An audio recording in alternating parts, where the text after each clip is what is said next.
Bismillahirrahmanirrahim. Assalamualaikum warahmatullahi wabarakatuh. Apa kabar anak-anak semuanya? Ibu harap kalian semua berada dalam keadaan sehat walafiat. Nah, untuk kali ini kita akan meneruskan pembelajaran pendidikan agama Islam dan budi pekerti di kelas 4 semester 2 dengan materi beriman kepada Rasul-Rasul Allah. Namun sebelumnya, marilah kita berdoa terlebih dahulu. A'udzu billahi minasyaitonir rajim. Bismillahirrahmanirrahim. Raditu billahi rabba wa bil islami dina wa bi Muhammadin nabiyyan wa rasula. Rabbi zidni ilma warzuqni fahma. Nah, anak-anak, adapun tujuan dari pembelajaran kita kali ini diantaranya yaitu menjelaskan arti iman kepada Rasulullah, menyebutkan sifat-sifat Rasulullah, tujuan diutusnya Rasulullah, dan menyebutkan hikmah beriman kepada Rasulullah. Nah, apa makna iman kepada Rasul? Iman artinya percaya. Sehingga iman kepada Rasulullah artinya percaya bahwa Allah telah mengutus Rasul-Rasulnya sebagai suri tauladan dan contoh bagi umat manusia. Sebagaimana Allah Subhanahu wa Ta'ala telah berfirman dalam Quran Surah Al-Baqarah ayat 285. A'udzu billahi minasyaitonir rajim. Bismillahirrahmanirrahim.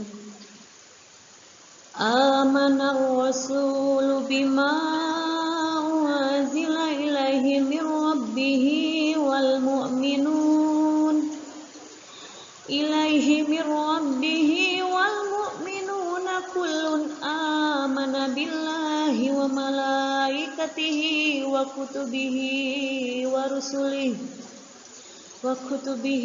wa rusulihi la nufarriqu baina ahadim min rusulihi wa qalu sami'na wa ata'na ghufranaka rabbana wa ilaikal masir.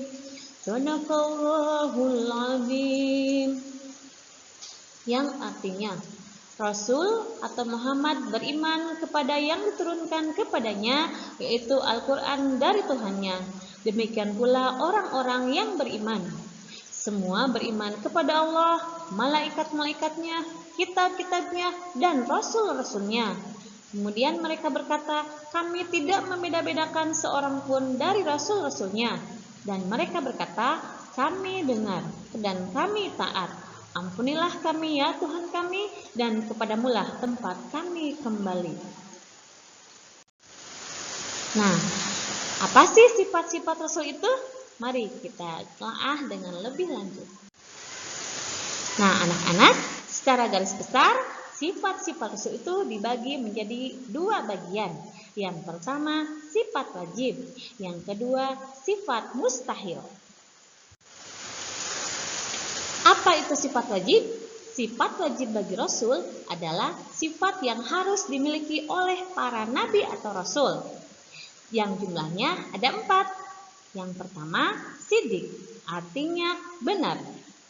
Yang kedua, amanah, artinya dapat dipercaya. Yang ketiga, tabligh, artinya menyampaikan. Yang keempat, fatonah, artinya cerdas. Nah, secara lebih rinci, Ibu akan menjelaskan ya satu persatu. Yang pertama, sifat wajib bagi Rasul itu adalah sidik. Sidik yang tadi apa artinya? Ya, artinya benar. Dalam hal ini, maksudnya adalah bahwa Nabi atau Rasul selalu memiliki sifat jujur atau benar. Dalam menyampaikan hal apapun, mereka selalu benar. Nah, yang kedua, amanah. Amanah artinya dapat dipercaya. Jadi Rasul itu memiliki sifat yang sangat dapat dipercaya dan tidak pernah khianat. Ya. Nah, yang ketiga, tabligh artinya menyampaikan. Maksudnya apa? Bahwa Rasulullah SAW atau Nabi dan para Rasul lainnya selalu menyampaikan apa yang seharusnya disampaikan. Dan yang keempat, fatonah, artinya cerdas. Maka senantiasa para Nabi dan Rasul memiliki sifat yang sangat cerdas, berbeda dengan manusia pada biasanya. Nah, itu diantaranya sifat wajib bagi Rasul. Nah, sekarang kita akan membahas sifat mustahil bagi Rasul. Apa arti sifat mustahil?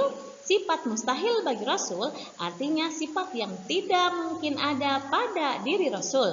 Ini adalah kebalikan dari sifat wajib. Karena sifat mustahil adalah tidak mungkin ada pada diri Rasul.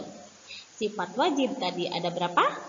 Iya, betul, ada 4. Dan sekarang sifat mustahil pun itu ada 4 pula. Oke. Sifat mustahil bagi Rasul yang pertama adalah kizib, artinya dusta. Kizib atau dusta itu tidak mungkin ada pada diri Rasul karena mereka selalu berkata jujur atau benar. Ya. Yang kedua, khianat, artinya berkhianat. Nabi dan Rasul tidak mungkin berkhianat karena mereka mempunyai sifat amanah, yang artinya dapat dipercaya. Yang ketiga, kitman, artinya menyembunyikan. Nah, hal ini pun tidak mungkin ada pada diri Rasul karena senantiasa Rasul selalu menyampaikan apa yang seharusnya mereka sampaikan. Yang terakhir adalah baladoh. Baladoh artinya bodoh. Ini pun tidak mungkin ada pada diri Rasul karena Rasul memiliki sifat tadi apa? Fatonah, yang artinya cerdas. Nah, semoga anak-anak bisa menyimak dengan baik ya. Oke, marilah kita lanjutkan. Nah, kemudian apa tujuan diutusnya Rasul? Nah, ternyata Rasul mempunyai tugas utama. Sebagaimana Rasulullah SAW bersabda, sesungguhnya aku diutus untuk menyempurnakan akhlak manusia. Sehingga tugas utama Rasul adalah menyempurnakan akhlak setiap umatnya, setiap kita dan manusia pada umumnya. Nah, itu adalah sifat utama bagi Rasul. Kemudian ada juga sifat-sifat Rasul yang lainnya, tugas utama. Tugas utama Rasul yang lainnya diantaranya adalah yang pertama, mengajarkan ketauhidan. Yang kedua, mengajarkan cara beribadah kepada Allah. Yang ketiga, menjelaskan hukum-hukum dan batasan-batasan bagi umatnya. Yang empat, memberikan contoh kepada umatnya. Yang kelima, menyampaikan kepada umatnya tentang berita-berita gaib. Yang keenam, memberikan kabar gembira. Yang ketujuh, memperbaiki jiwa manusia dan mensucikannya. Serta terakhir, meluruskan pemikiran dan akidah yang menyimpang. Nah, sampai sini anak-anak ada yang belum mengerti? Nah, mudah-mudahan apa yang tadi Ibu jelaskan sudah mengerti. Kemudian kita menginjak pada materi selanjutnya. Di sini ada jumlah Nabi dan Rasul. Nah, materi ini sebetulnya udah pernah Ibu berikan di kelas-kelas sebelumnya. Marilah kita kaji kembali ya, anak-anak. Ada berapa jumlah Nabi dan Rasul yang wajib diketahui? Iya, betul, ada 25. Dan untuk memudahkan, marilah kita nyanyikan atau nadomkan jumlah Nabi dan Rasul yang wajib kita ketahui. Ya, 1, 2, 3. Adam, Idris, Nuh, Soleh, Ibrahim, Lut, dan Ismail, Ishak, Yakub, Yusuf, Ayub, Zulkifli, Syuaib, dan Musa, Harun, Daud, Sulaiman, Ilyas, dan Yunus, Zakaria, Yahya, Isa, dan yang terakhir Muhammad. Nah, anak-anak, siapakah yang suka hobi nyanyi? Nah, ayo kita nyanyikan kembali. Diulang kembali ya, sekali lagi. 1, 2, 3. Adam, Idris, Nuh, Soleh, Ibrahim, Lut, dan Ismail, Ishak, Yakub, Yusuf, Ayub, Zulkifli, Syuaib, dan Musa, Harun, Daud, Sulaiman, Ilyas, dan Yunus, Zakaria, Yahya, Isa, dan yang terakhir Muhammad. Nah, kemudian di sini juga Ibu selain ada metode bernyanyi, di sini juga ada metode untuk gerak. Nah, siapa di sini yang suka banyak bergerak? Nah, oke, kita tepuk-tepukkan tangannya ya, kita gerak-gerakkan tangannya. Di sini Ibu punya tepukan ya, tepuk sifat wajib dan tepuk sifat mustahil. Ini untuk apa? Gunanya supaya kita bisa mudah menghafal dalam memahami sifat wajib bagi Rasul juga beserta artinya. Yuk kita bareng-bareng ya, Ibu contohin dulu.